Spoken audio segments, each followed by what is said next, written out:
আপনি যদি কোনো মাজারে আক্রমণ করেন, কোনো খানকা জলসা আপনি আক্রমণ করেন, আমি কিন্তু এটা আইনগতভাবে ব্যবস্থা নিব। শুনেন, আপনি কারো ধর্মীয় অনুভূতিতে আঘাত দিতে পারবেন না। আপনি কাউকে শোনেন, আমি আমার এক ধরনের তরিকা আমি মেনটেন করি, আমি প্র্যাকটিসিং আমি আমারটা মেনটেন করি। আমি একজনকে চাপাই দিতে পারি না। আমি চাপাই দিতে পারি? আমি ধরেন এনে হাত বান্ধি, আমি জোর করে কেন বান্ধাইতে পারবো?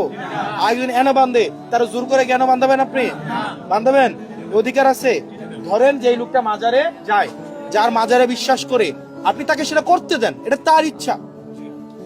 আপনি তাকে বাধা দিতে পারেন না। আপনি কি বাধা দিতে পারেন?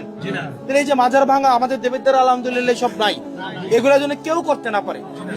আমাদের শুনেন, এটা একটা বাগান, বাগানে বিভিন্ন ধরনের ফুল থাকবে, সবাই একরকম হবে না। সবাই কি একরকম হবে? এইগুলোর জন্য কেউ না করে। কোনো মন্দির মসজিদে, কোনো মন্দিরের দিকে আমাদের সাম্প্রদায়িক সম্প্রীতি যেন বজায় থাকে। আমাদের হিন্দু ভাইয়েরা যেন আমাদের কাছে সবচেয়ে বেশি কি থাকে, সেফ থাকে, সিকিউর থাকে, নিরাপদ থাকে। এটা দায়িত্ব কার? এটা দায়িত্ব কার? আমাদের। মাজার মাজারের মতো চলবে, মসজিদ মসজিদের মতো চলবে, সবগুলা যেটা যার মতো এটা করে চলবে। ঠিক আছে?